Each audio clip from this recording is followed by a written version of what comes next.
Cada 12 de diciembre en México se conmemora el Día de la Virgen de Guadalupe, una fecha que, según cuentan, se remonta a aquel día de 1531. La leyenda dice que la Virgen se le apareció a Juan Diego, un hombre muy sencillo originario de Cuautitlán, quien andaba desesperado buscando ayuda para su tío, que estaba muy mal de salud. La aparición le ordenó subir al cerro del Tepeyac. Ahí, en un lugar donde nunca crecía nada, encontraría rosas. Le pidió que las juntara y se las llevara al obispo como prueba de su encuentro, además de solicitarle que levantara un templo en ese sitio exacto. Juan Diego las recogió en su ayate, esa manta rústica que usaba como vestimenta. Al momento de entregarle las flores al obispo, ante sus ojos apareció grabada la imagen de la Virgen sobre la tela. Ese mismo ayate todavía se conserva en la basílica construida en ese lugar, el sitio al que cada 12 de diciembre llegan millones de peregrinos de todo el país. Hay quienes caminan durante días enteros para visitarla, ya sea para pedirle algún favor especial o para cumplir con alguna manda. Es gente que vive con una fe inquebrantable. Y les cuento todo este contexto porque la primera historia de hoy ocurre precisamente durante una de estas peregrinaciones. Por ahora, es momento de apagar la luz, de disfrutar y sobre todo de andar con mucho ojo al salir a la carretera. Ten cuidado, no querrás ser el siguiente protagonista en Hablemos de las cosas más aterradoras, o la comunidad. Cada vez que se acerca el 12 de diciembre, mi familia y yo recordamos esos años en los que íbamos a ver a la Virgencita para pedir por la salud de mi mamá. Ya no hemos podido ir, pero es una parte fundamental de nuestra historia como familia. Siempre había una petición, algo que rogar desde los tiempos de mis bisabuelos. Y por supuesto, siempre había motivos para agradecer. Esa fe nos mantuvo a flote en los momentos más complicados, incluso en medio de la pobreza extrema. El simple hecho de pensar que había una madrecita que nos miraba sufrir y al mismo tiempo nos protegía era el único consuelo que a veces podíamos sentir. Desde pequeña recuerdo ir en esas peregrinaciones, casi siempre en los camiones de los vecinos que metían a los niños en la caja de carga. Ya de más grande, me animé a caminar todo el trayecto y aunque terminaba agotadísima, me encantaba ir acompañada de mi abuela, que en paz descanse, y de mi madre. Como les contaba, esto ocurrió justo antes de la pandemia, en la última vez que fuimos. Yo estuve a punto de no asistir, pero al final logré llegar al pueblo para alcanzar a mi mamá. Caminábamos con un grupo de personas mayores y algunas enfermas, así que íbamos despacio pero seguros.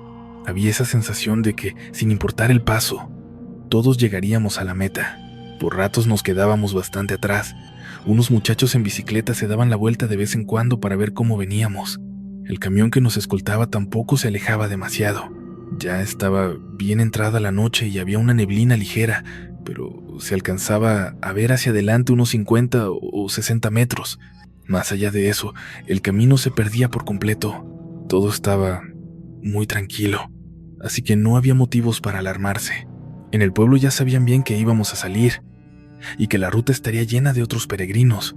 Lo difícil sería cuando, horas después, nos metiéramos de lleno a la carretera. Yo iba hasta atrás con mi mamá, que traía mal la pierna, y volteaba constantemente para asegurar que no viniera algún carro distraído de fondo. Estaba lista para hacer señas con mi linterna en caso de ser necesario, pero no pasaba nada. Todo estaba tan desierto que parecía que estábamos completamente solos en aquel camino.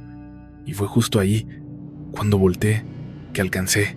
Por fin logré llegar al pueblo para estar con mi mamá, y nos unimos a un grupo de personas mayores y algunos enfermos. Íbamos avanzando despacio pero sin pausa. Había una convicción absoluta de que todos íbamos a llegar, aunque por momentos el ritmo nos hacía quedarnos muy rezagados. Unos jóvenes en bicicleta daban vueltas una y otra vez para vigilarnos, y el camión de protección tampoco se alejaba demasiado de nosotros. Ya estaba bien entrada la noche y había una neblina ligera, pero aún así, a unos 50 o 60 metros se alcanzaba a distinguir el sendero. Todo estaba tan tranquilo que, en realidad, no había motivo para alarmarse. La gente del pueblo ya estaba avisada de nuestra salida y sabían que el camino estaría repleto de peregrinos. Lo verdaderamente pesado vendría horas después, cuando nos tocara entrar a la carretera. Yo iba con mi mamá hasta el final del grupo. Ella venía mal de su pierna, y yo no dejaba de voltear hacia atrás para asegurarme de que no apareciera ninguna luz, algún coche distraído al que tuviera que hacerle señas con mi linterna. Pero no pasaba nada, el silencio era total. Parecía que estábamos completamente solos en medio de la nada. Fue entonces, al girarme de nuevo, que alcanzamos a ver una figura entre la bruma. Parecía que aquella mujer intentaba alcanzarnos, pero apenas se distinguía su silueta. «Mamá, ahí viene alguien, déjame alumbrarla con la lámpara para que nos vea», le dije. Mi mamá volteó de inmediato y me ordenó que no lo hiciera, que siguiéramos caminando sin mirar atrás. Me resultó extraño que reaccionara así, pero supuse que quizá era alguien que no le agradaba o algo por el estilo, así que, de todos modos, me giraba cada cierto tiempo. Por momentos veía a la mujer más cerca, después la perdía de vista cuando la niebla se cerraba por completo. Ya no sabía si estaba a 60 metros, si venía a 20 o si nos estaba pisando los talones. De repente, mi madre se detuvo y volteó. Ya solo podíamos ver a unos cuantos metros debido a aquella espesura. Recuerdo perfectamente que me dijo que alguien estaba muy cerca. ¿Lo sientes?, me preguntó. ¿Tú también lo sientes? Me resulta complicado explicar esto, de contarlo años después, pero la verdad es que sí, se sentía. Había una presencia entre la niebla justo detrás de nosotros. Unas personas que iban un poco más adelante se detuvieron al notar que nos habíamos quedado algunos metros atrás y nos gritaron para ver si todo estaba bien. Por suerte, en ese instante, llegaron los chicos de las bicicletas. Les comenté que una mujer parecía querer alcanzarnos, pero que ya no la veíamos. Dijeron que irían a investigar, pero les advertí que la mujer se veía extraña. Les pedí que tuvieran mucho cuidado. Ambos se adentraron con sus bicicletas en la niebla y pronto dejamos de ver las luces de sus lámparas. De pronto, un grito horrible resonó desde atrás. Todos nos quedamos petrificados, aterrados, pues ya no se alcanzaba a ver absolutamente nada. Un señor gritó preguntando qué pasaba. Pasaron unos segundos eternos, hasta que al final alguien contestó. Necesitaban ayuda. Querían que nos acercáramos. Regresamos para buscarlos, una señora y yo, y nos encontramos a los dos muchachos auxiliando a la mujer. Era la misma que yo había visto antes. Estaba tirada, como desmayada a un costado del camino. La niebla se disipó de golpe, y llegó un camioncito que venía cerrando el grupo de los últimos peregrinos. Traían un botiquín con el que entre todos atendimos a la mujer. Mi mamá no dejaba de preguntar dónde estaba la niña, a dónde se había ido, y yo no la entendía, hasta que comprendí que se refería a una pequeña que acompañaba a la señora. Yo le aseguré que no había nadie con ella, pero mi mamá insistía. Ella estaba convencida de que eran demonios que venían a aterrorizarnos, a impedir que llegáramos a ver a la Virgen. Dijo que cuando volteamos, cuando me pidió que no la alumbrara para que nos alcanzaran, la niña venía flotando al lado de aquella mujer. Yo quise convencerme de que mi mamá tenía mucha imaginación, o que estaba agotada, enferma, o que la caminata la había afectado y se había inventado aquello en medio de la niebla. Pero luego escuchamos discutir a los chicos de las bicicletas. Uno de ellos juraba que la mujer solo se iba metiendo entre los matorrales junto al camino, que se perdía en ellos, como intentando esconderse. Pero el otro aseguraba que no iba sola, que una niña la iba jalando, llevándola de la mano. Cuando la señora despertó, empezó a llorar, tal vez de alivio, de miedo o de todo mezclado. Nos agradecía infinitamente por haber regresado por ella. Dijo que salió tarde, que su tío estaba muy grave y decidió hacer la peregrinación para pedir por él, para pedirle a la Virgen por él. Tomó un atajo por un sendero y cuenta que, de repente, una niña surgió entre los árboles y le preguntó hacia dónde iba, pero sin acercarse demasiado. La señora le contestó que iba en busca de los peregrinos, y la niña le rogó que la llevara con ellos. La señora no dijo nada por el miedo que le dio, pero la pequeña insistió en que su mamá iba ahí, que se había perdido y que tenían que alcanzar al grupo como fuera. Terminó aceptando, pero la niña seguía sin acercarse, manteniéndose siempre a unos metros de distancia. La señora empezó a sentir una vibra muy pesada, como si eso que la seguía fuera algo antinatural. De pronto la niebla empezó a cerrarse y ya no lograba ver el camino, pero se dio cuenta de que estaba a salvo al sentir el asfalto bajo sus pies.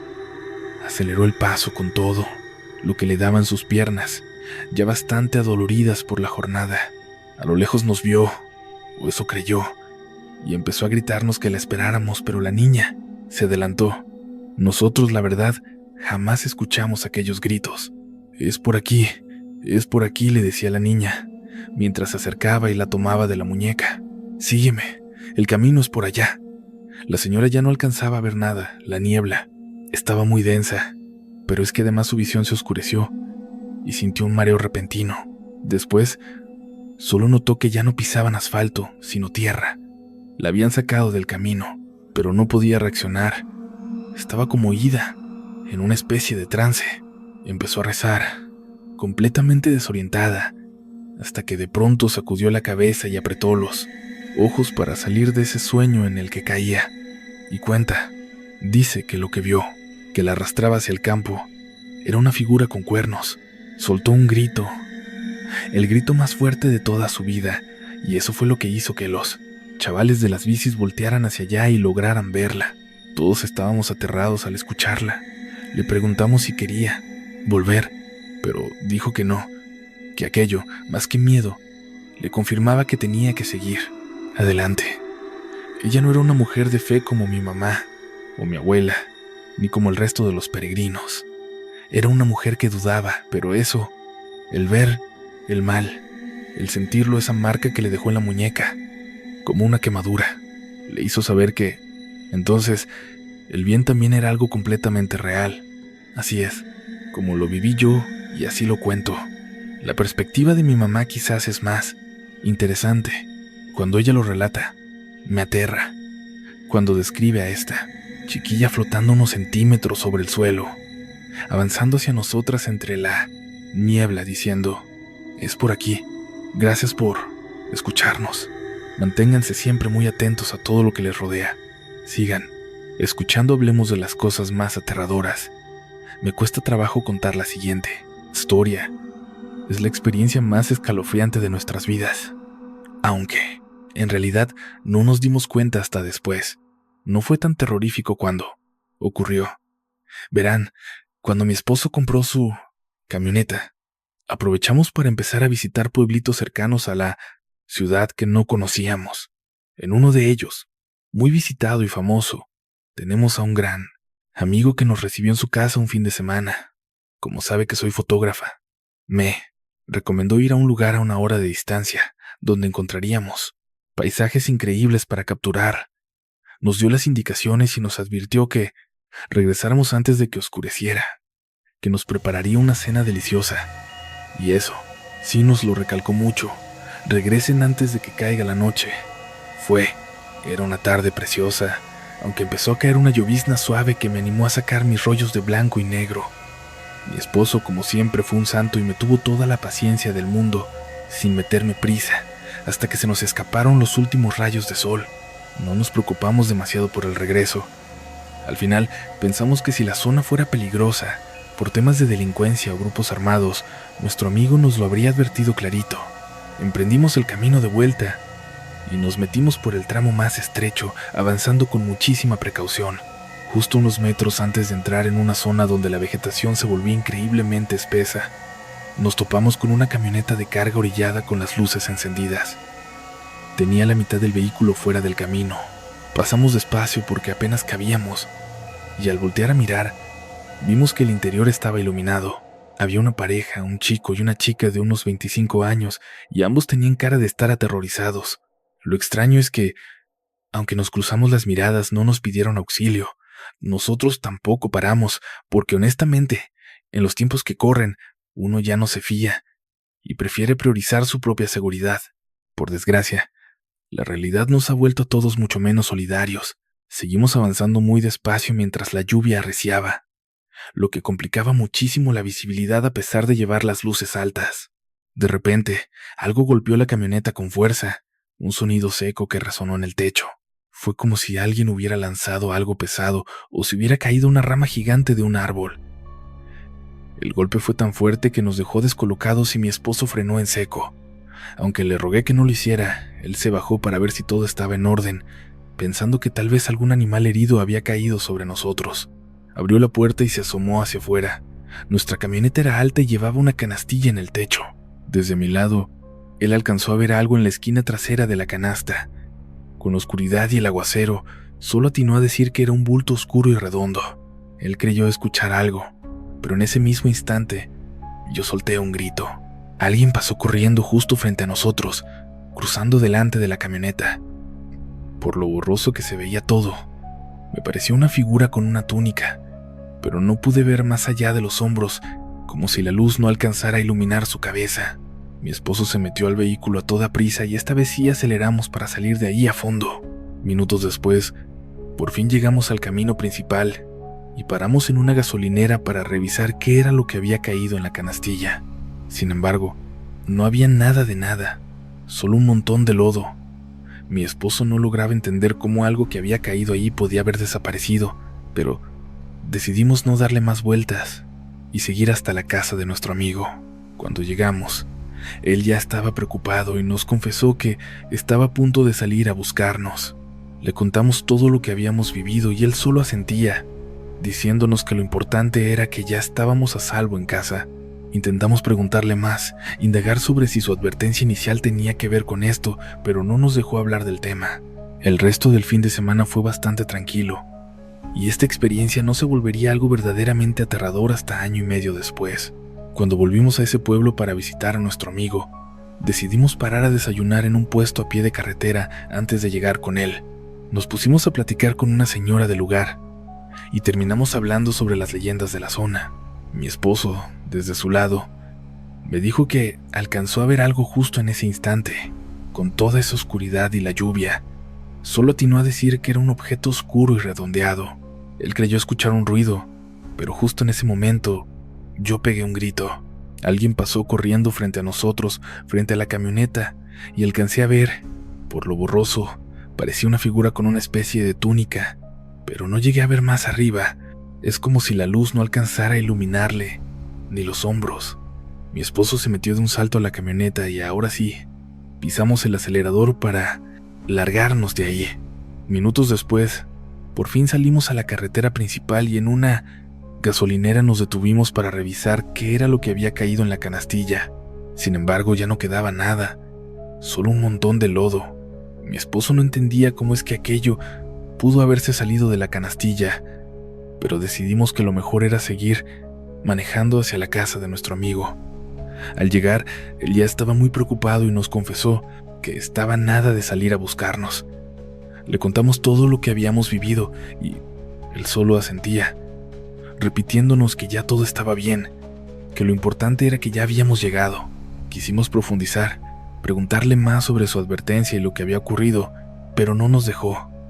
El resto del fin de semana fue bastante tranquilo, y esa experiencia no se volvería aún más aterradora sino hasta un año y medio después, cuando volvimos a ese pueblo con nuestro amigo. Esta vez, decidimos desayunar en un puestito al lado de la carretera antes de llegar a su casa. Allí estuvimos charlando con una señora, y terminamos hablando de leyendas. Había un trailero charlando con ella, y apenas se marchó, nos moríamos de ganas por seguir con el chisme. Somos muy fanáticos de lo paranormal. Ella nos contó que aquel conductor le hablaba de una leyenda de por aquí, aunque, la verdad, ella no terminaba de creérselo. Aún así, muchos choferes no dejan de comentar algo que ocurre cuando llueve por las noches. Dicen que hay una bruja en una carretera, vecina, que lanza su propia cabeza contra los camiones cuando frenan, y luego empieza a rondar los vehículos mientras escuchan las carcajadas saliendo de aquella cabeza. Eso nos dijo, y luego agregó que eran solo supersticiones de los camioneros para mantenerse despiertos y estar siempre alerta al volante. Pero para nosotros, aquello no fue solo un cuento, porque al recordar lo que nos pasó en un camino muy cerca de ahí, resultó ser algo terriblemente parecido a esa historia. Solo de imaginar esa escena, una bruja en plena tormenta, en la oscuridad, lanzándonos su cabeza. Sé que puede sonar a niñería, pero es la estampa más espeluznante que puede existir en mi cabeza. Una imagen que rezo por borrar muy pronto. Y hasta aquí el relato de esta noche. Si esta historia te dejó helado, No olvides darle un me gusta y suscribirte al canal. Hablemos de las cosas más aterradoras, para no perderte los próximos relatos que pondrán a prueba tus nervios. Activa la campanita de notificaciones para ser de los primeros en descubrir nuestras nuevas historias de terror. Gracias por acompañarnos una noche más. Y recuerda, hay cosas que es mejor no encontrar cuando llega la oscuridad. Nos vemos muy pronto, si es que te atreves.